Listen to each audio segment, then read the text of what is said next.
Hey, happy Mother's Day. And if me saying that just surprised you and you're like, wait, I didn't know it was Mother's Day, go ahead and pause and run out to, well, I guess the other room and say Happy Mother's Day, or get on Amazon and say shipping's late, whatever you want to do.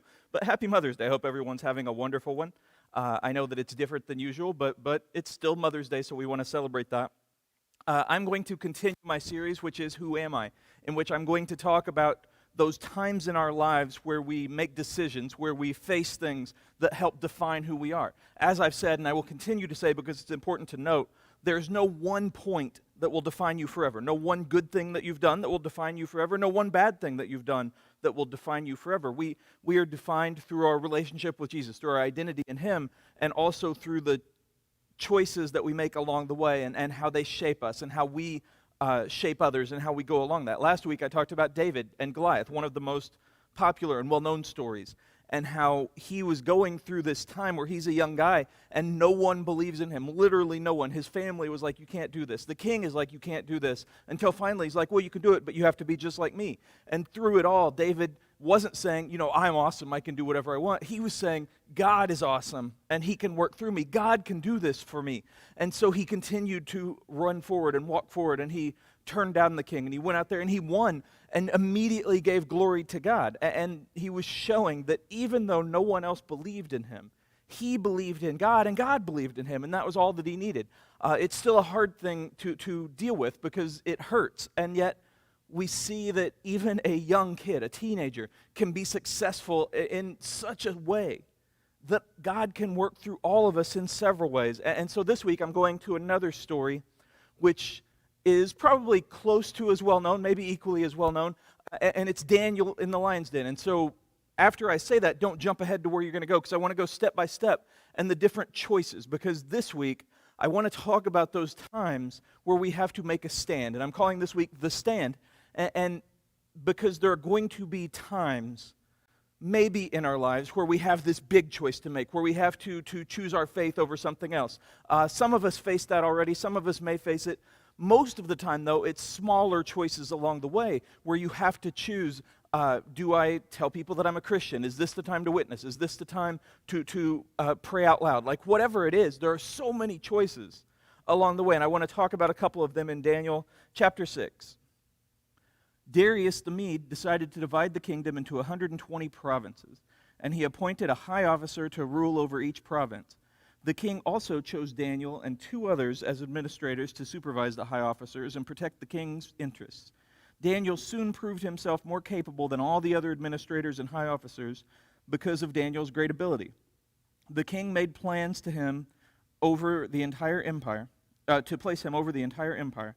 Then the other administrators and high officers began searching for some fault in the way Daniel was handling government affairs.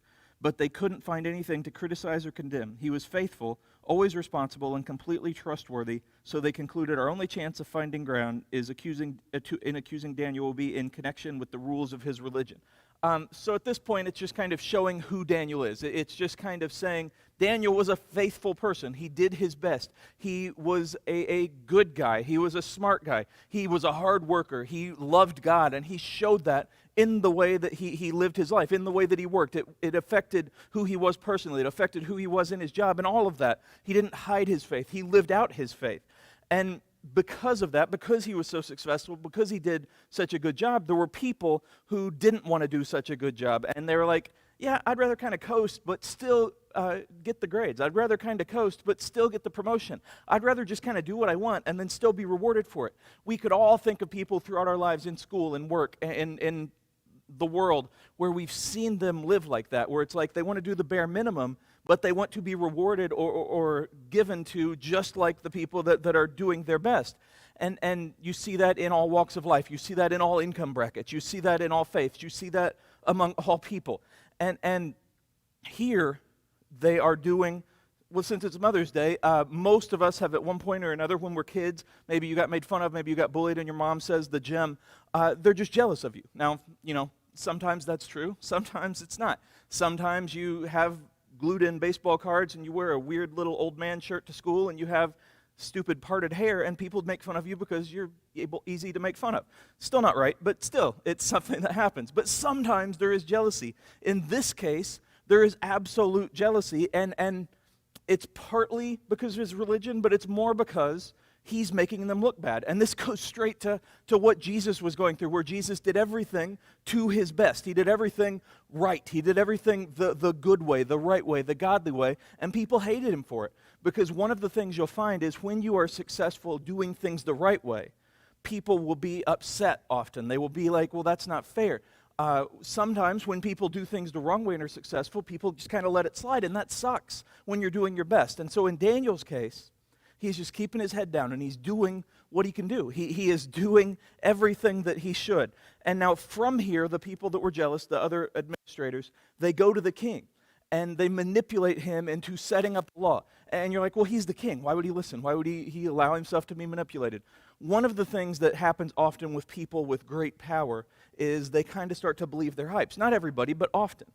And so in this case, the king was the king, and he wanted to be the king. He believed that he earned being a king. He believed that he was special because he was a king, like most kings do, like most world leaders throughout history have. They believe that they're there for a purpose. Some are. Some have an ego bigger than their purpose and all of that, and so that's what we see here, where the administrators are going up to him, and they're like, whoa, you're so awesome, king. Like, I can't believe that not everybody's praying to you. Oh, man, that's such a good idea, Bobby. Like, this is what we should do. And then Terry is like, yeah, you're right, Jim. We got to get everybody more involved here. And the king's like, yeah, you know what? That's a good point. Like, you guys, that's pretty cool. And then they're like, hey, you know what?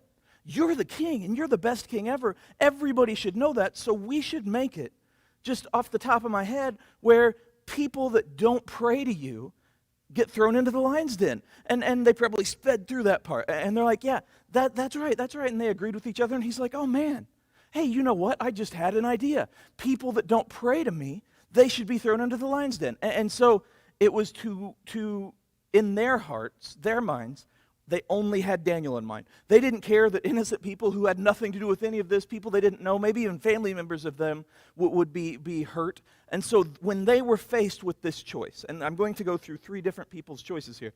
They were faced with this choice of Daniel is working so hard and being rewarded, and he's above all of us now. What do? They had the choice of working hard, of talking to Daniel and say, hey, could you help us out? Could you give us an idea of what we could do better? Could you talk about how you are so successful? They could have done that. They could have gone to the king and said, hey, you know what, do you have any other jobs we could do? Because we want to kind of step up too. We're learning from other people's experiences, examples. Or they could have done what they did, and it's like, hey, you know what? We can either build ourselves up or we can tear everybody else down so they're at our level. And time again, we find that is the easiest way to go. That is what you see in the world. That is what you see so many places, where it's so much easier to tear other people down than to build ourselves up. That's why you see just a plethora of insulting comments on Facebook, on Instagram, on Twitter, in text messages, like in the world when you talk. Like, we see people where a lot of the jokes, a lot of the quote-unquote funny comments are designed just to mock other people, to mock other races, to mock other sexes, to mock other religions, to mock other people that aren't them. Because by doing that, everybody can be like, oh, wow, well, we're better than that. We're better than them because we're not making fun of ourselves. They're not making fun of us. And so that's what these guys are doing. They made the wrong choice. Now, even that didn't have to define them, but they did. And so we get to the next part of the scripture. But when Daniel learned that the law had been signed, he went home and knelt down as usual in his upstairs room, with its windows open toward Jerusalem. He prayed 3 times a day, just as he had always done, giving thanks to God. Then the officials went together to Daniel's house and found him praying and asking for God's help. So they went straight to the king and reminded him about his law. Did you not sign a law that for the next 30 days, any person who prays to anyone, divine or human, except to you, your majesty, will be thrown into the den of lions? Yes, the king replied, that decision stands. It's an official law of the Medes and Persians that cannot be revoked. So before I go on to the big quote-unquote part of the story, what Daniel did here shows exactly who he is in hard times, who he is in good times. He, again, had a decision. Now, there are a lot of different calls that he could have made. There are some people who would have gone into the royal court with everybody around and then gotten down to pray to God there. They would have done it very publicly and very with everyone else watching, and just to show like, hey, nothing is going to scare me away from worshiping my God. And that's a choice. That's a personal choice that they feel strongly and convicted about.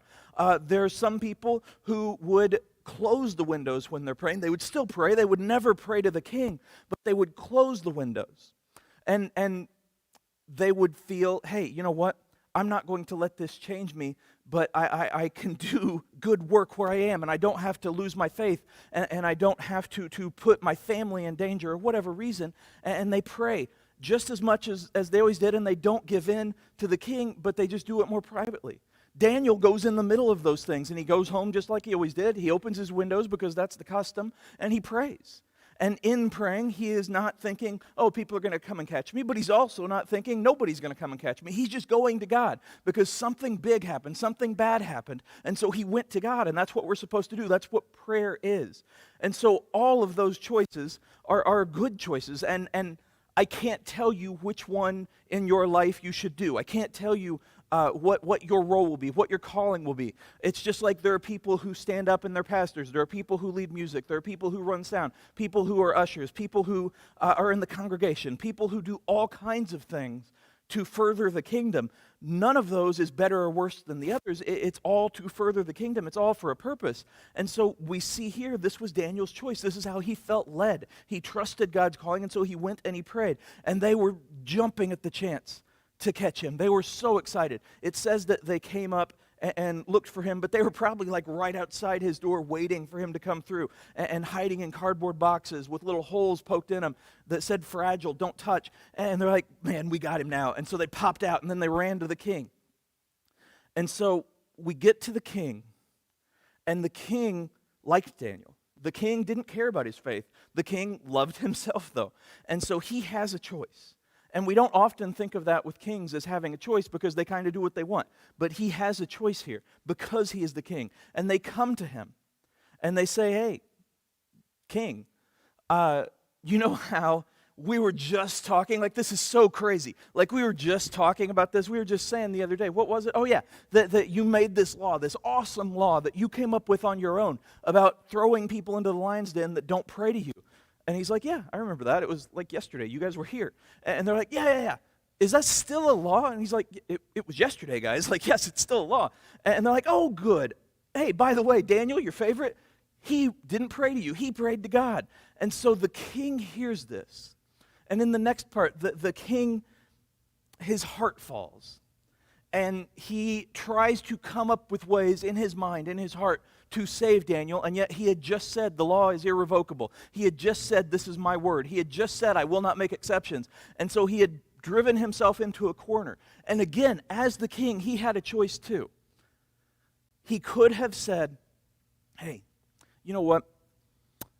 Let's not get hot-tempered about this. Why did you guys really want me to do this law? Like, what good is this? Let's look at this law and let's change it a little bit. Let's alter it. I'm the king. I can do what I want. Now, in that case, there would be people that would obviously, and probably these three would start it, would run around saying, yeah, the king doesn't have control of his kingdom. He flip-flopped. He changed his mind. He voted on this years ago, and now he voted on this, and this is what he's doing now. And they would tear him down quietly because he's the king. There would also be people that would say, hey, man, I respect him. He thought this through. He changed his mind. And the king probably knew all of that. And yet when the time came for him to make the decision, he chickened out. Just like Pontius Pilate with Jesus, he chickened out. And he said, you know what? I said it. I got to do it. I've got to stick to it. Have you ever been in that position where you've been vocal about something, maybe about something that you think, maybe about something that you want to do, and then you get to that point, and you're faced with that moment of decision, and it's like, man, I've changed my mind, or this isn't what I thought it would be, but everybody's looking at me, so I got to go ahead. And we allow that to push us forward. We forget why we made the decision in the first place. We forget who we are in that moment sometimes, and the king has forgotten who he is. He's forgotten why he's a king, not just for power. And as weird as it sounds, as crazy as it sounds, the king gave in to peer pressure. All of us face that in different ways. We all worry about what other people think, even if we don't want to worry about what other people think. And so the king says, I guess we got to do it. And we go to the next part. In the evening, the men went together to the king and said, Your Majesty, we know that according to the law of Moses and the Persians, no law that the king signs can be changed. So at last the king gave orders for Daniel to be arrested and thrown into the den of lions. The king said to him, "May your God, whom you serve so faithfully, rescue you." That's before I go on. That's an interesting comment because the king was not a Christian. He was not, well, nobody was then. He was not a Jewish believer. He was not a believer in God. And yet he respected Daniel so much. And even though he didn't believe what he believed, he respected Daniel so much that he said, "May your God save you." And the way he said it was not in a mocking way. It wasn't in a, yeah, he doesn't exist way, even though he didn't believe he existed. But he in his heart, he's hoping, I hope you have a way out of this, Daniel. I hope that you're right. And that's admirable in many ways because he's putting himself on the line a little bit. But he's still, even to this point, even though the laws can't be changed, he's the king. He could have said, you know what, I've thought this through. You don't have to go down there. Or the lions, you can go in the lion's den, but the lions are going to be caged up. Or something, some trick. And yet he had enough grace, enough courage to say something kind to Daniel, but not enough to stand up, not enough to make any big choice, not enough to make any giant movement, any giant motion, any heartfelt plea. We've also been in that situation probably where maybe we are in a situation where other people are making fun of someone or other people are saying awful things, other people are doing awful things. And so we convince ourselves, well, I'm not joining in and I'm not laughing, so it's okay. And again, this is a personal thing, and maybe it is. But in that, just in standing there, we're also kind of saying it's okay. So the king can say all day, "Hey, Daniel, you're awesome, and I hope your God saves you." But the way that he is acting, by just letting it happen, he's giving his authority to this. He's giving his affirmation to this. And so we do that too. One of the things that I point out sometimes, if you're in a group, and like you're somewhere, whether it's work or school, at home, probably not at home because you're related to those people, but you're with a group of friends, people that you're close to, and a couple of them are making crude, sexist, racist, bad jokes that you know are wrong, and you've got, like, over your shoulder, there's a couple people that you were hoping to invite to youth, or hoping you will invite to church, and you're not saying anything, and you're not laughing, and maybe you're even turning a little bit red, and you know they're making the jokes, and then it's over, and you turn around, and those people are there, and they've heard the whole thing. And you're like, "Hey, would you like to come?" They're like, "I'm not going to go. Like, if this is what it's like, I'm not going to go." And teens, adults, kids, we've all kind of been in this situation, in this point where we kind of don't want to make a choice, and in doing so, we make a choice. And again, I'm not going to tell you that that's not the right thing to do sometimes. I'm not going to tell you because it has to be between you and God. It has to be you understanding, well, I'm standing down so that I can talk to them privately and not embarrass them. Or it's little by little, like I'm trying and I'm working with it. But sometimes it's just I don't want to lose the friendship. Sometimes it's just I don't want to put myself in the place where the people we're making fun of are. And so the king is kind of there. And so, as we continue this little part, a stone was brought and placed over the mouth of the den. The king sealed the stone with his own royal seal and the seals of his nobles, so that no one could rescue Daniel. Then the king returned to the palace and spent the night fasting. He refused his usual entertainment and couldn't sleep at all that night. In a way, again, this is admirable. But he's also trying to have his cake and eat it too. That is a phrase that as a kid I didn't really understand, because it's like, well, why would you have a cake if you can't eat it, and then I would eat a cake?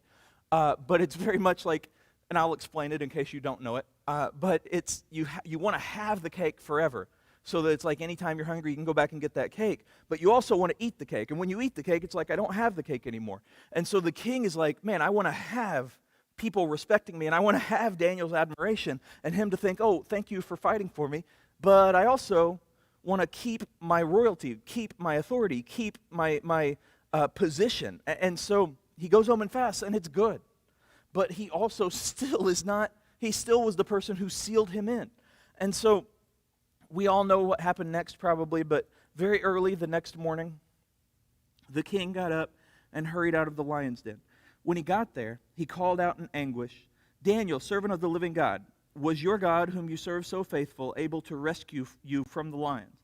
Daniel answered, "Long live the king. My God sent his angels to shut the lions' mouths so that they would not hurt me. For I have been found innocent in his sight, and I have not wronged you, your majesty." The king was overjoyed and ordered that Daniel be lifted out of the den. Not a scratch was found on him, for he had trusted in his God. And from there, I'll go to the king real quick. From there, the king did change the law, and he threw the quote-unquote bad guys down into the den and let them die. And he actually changed. I don't know for how long. I don't know if he stayed a believer for his entire reign, for his entire life, but he believed in Daniel's God, and he puts out a law like, hey, everybody can pray to God now. Like, you can pray however you want. And it's a wonderful moment because he finally, after several bad choices, makes a wonderful choice. And in a way, it was made for him because God saved Daniel. The king didn't do it, but there are going to be times that you do make bad choices. Maybe not even the wrong choice, but you do make bad choices. Or you make choices you wish you hadn't made. And you feel stuck. But you're never stuck because God is there. And so you can keep going forward, and another choice will present itself if you pay attention. I've told this story before, but I'm going to tell it now. When I was in college, I was a senior in college, and there were dinosaurs everywhere and cavemen and all that stuff. And so I remember very clearly when I was called into ministry. It was almost like a voice of God saying, hey, I want you to go into ministry. And I had no idea what that meant because Ball State's not a Christian school. And so I was like, I went to church and I was there. I didn't do anything that I considered bad, but I still didn't understand. And in my mind, it's like, well, if I want to go into ministry, I have to go to Olivet or Indiana Wesleyan or whatever other Christian college that there is around in the area. And so I was, like I said, graduating with a very impressive, lucrative English degree that makes millions of dollars for a lot of people. Don't be an English major. It's fun, but if you want to make money. But so I felt that call, and I was like, well, I can't afford to go to Olivet, and I don't have that time. Like, I have to take care of my grandma, and I have to do this and that. And so it's not that I turned it down, but I said, I just don't understand. This has to be a mistake. And so I went about my life. I worked for the government for a while, and then I went to get a master's in creative writing because obviously I make wonderful choices about career. God made one for me, thankfully, but writing, it's fun. But I went through my master's, and while I was getting my master's, my great-grandmother had Alzheimer's, and it was getting worse, and so I wanted to go home to take care of her. And I also went through a dark period of just worse depression than usual, and this feeling of doubt, this feeling of worry, of not knowing where I stand, and God made it clear to me, hey, you need to get on the right path. Now, most of us, if someone says no to us at a certain point or says not yet, we will give up. If we ask somebody to go to church and they say no, sometimes it's like, well, I'm never going to ask them again. Or if we ask somebody to do something and they say no, it's like, well, I'm never going to ask them again. And we kind of not hold a grudge, but we're just like, well, that door's closed. But God is like, hey, I have a plan for your life. And I want you to say yes to me, and so I'm going to give you another opportunity because that choice did not define you. And I learned things in that period of time that have helped me in my ministry. But I went home, and that very first Sunday that I went home, the youth pastor had a call for volunteers, people that wanted to work in youth. And so, the rest, as they say, is history. And it very easily could have been me saying no again because I was terrified of public speaking. I was terrified of what my life would look like, and I didn't know how to do it. And I didn't know how to minister and all of those things, and yet I finally was like, God, you've taught me so much over the course of my life, and especially in these 2 years, and so I trust you now, and I always trusted him, but I trust you in this, and so I went forward. And there have absolutely been times, most of the time, where I'm like, this is right, like I definitely feel called, and I still feel like this is right, this is where I'm supposed to be, God is with me. There have also been times of doubt where I'm like, man, I'm not making an impact, or I don't know if anybody actually listens, or I don't know if I'm good enough. And we all have those feelings, and in those feelings we make little choices because there may be times in your life where, like Daniel, you're faced with this giant decision, maybe at work, maybe at school, maybe at college, maybe somewhere, where you have this giant decision of, I have to stand up for my faith, or I'm done. Like, I have to stand up for my faith, or I have to renounce it. And maybe you'll have those decisions. And in those times, God will be with you, and he will give you the courage and the strength and the ability to deal with anything. But most of the time, it'll be little decisions, small decisions, with our friends, with our family, at home, at work, at school. And I want to say one more thing before I go on about Daniel. Because he was rescued, we look at this as an amazing, victorious story because he made the right decision. He stood up for his faith, and God saved him, and he changed the king's heart, and everything was perfect and wonderful, and they all lived happily ever after.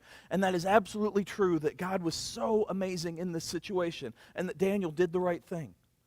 But even if Daniel had died in that den, it does not mean that God didn't care, and it does not mean that he did the wrong thing. Because to die for your faith, to die for what you believe in, to die for those you love, is still doing the right thing. And we see through the disciples, 11 of the 12 died in horrible, horrible ways. Judas aside, the rest of them, except for John, were put to death for their faith. And it's not that because God didn't save them or because John lived to an old age and the others didn't, it doesn't mean, well, John's better, or he's the favorite, or God ignored them. None of that is true. Because they believed, and through their lives, they gave every bit of it, just like Jesus gave every bit of his. There's another story that always comes to my mind when I talk about Daniel in the lion's den, and that's Rachel Scott. It's been a long time, in the 90s. It was one of the first school shootings, and it's sad that I can say one of the first, but it was at Columbine.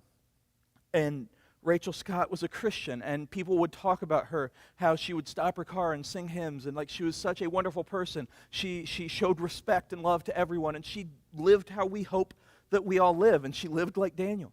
And when the guys came in to do all the shooting and to execute people, they had her down in front of them, and they had a gun up to her head. And I'm sorry if this is graphic, but it's something that happened, and it's important. And they asked her, paraphrase, they asked her, where's your God now? Like, do you still believe in the Lord? And she had a decision. And in her head, in that split second, probably a lot of things went through her head. Because, like I said, Daniel could have closed the windows, or Daniel could have pretended, or whatever else, and still lived out his faith. She could have said nothing, or could have said, I don't know, or something to get out of that situation. Now, going against your faith is not a good thing. But she could have done that, gotten out, prayed, gotten forgiveness.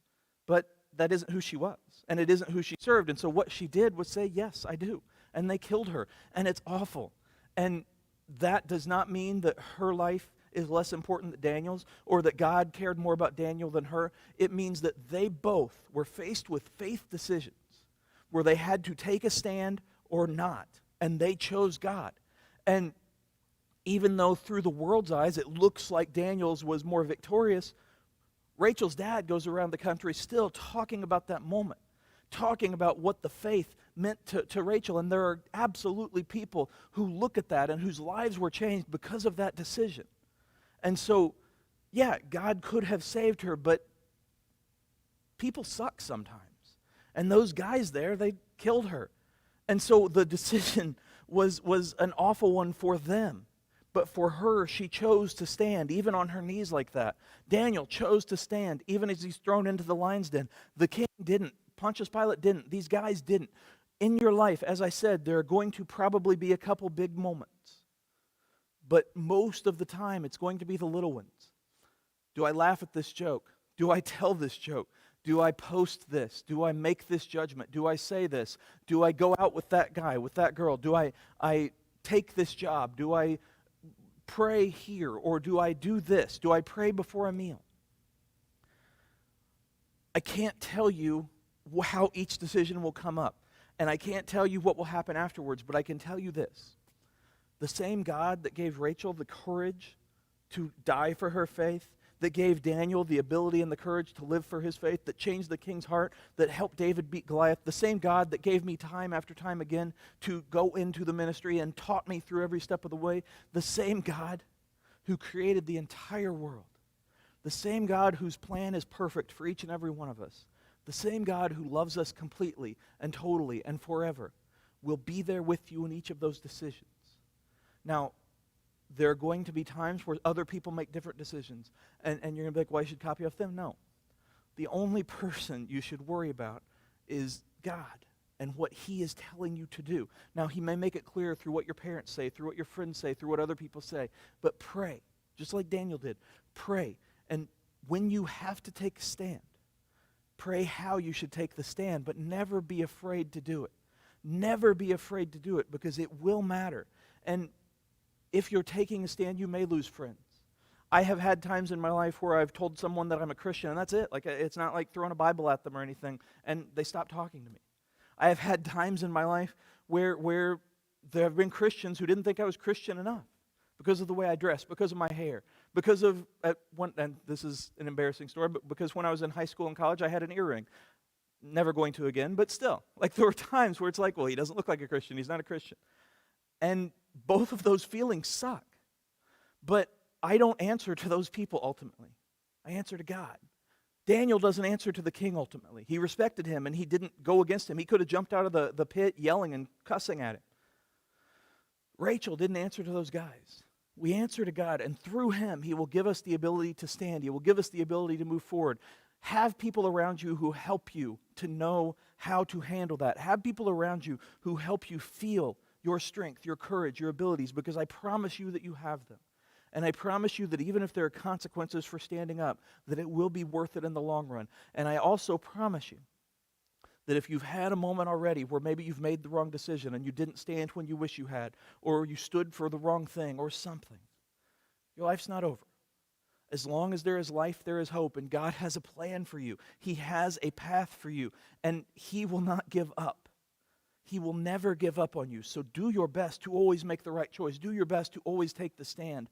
But if you fail, that does not define you. It does not define you. Your life in him will define you, and he will give you another chance if you ask him, if you accept him, if you move forward in him. All of us have this calling. Like I said, some for ministry, some for other things, some to be Christians in the world, whatever. But we all have a plan. We all have a purpose. We all have that God who loves us so much that he will always be with us through life, through death, through tough times, through good times, through everything. And it is on us to stand up for him, but also to stand up for everyone else, even if we don't agree with them, and to say, I will do my best to live as Daniel did, to live as Rachel did, to live as Jesus did, most importantly, and to treat everyone like I want to be treated, and to stand up for what I believe, for what is right, for what is good, and to do it in God's name. That's all I got.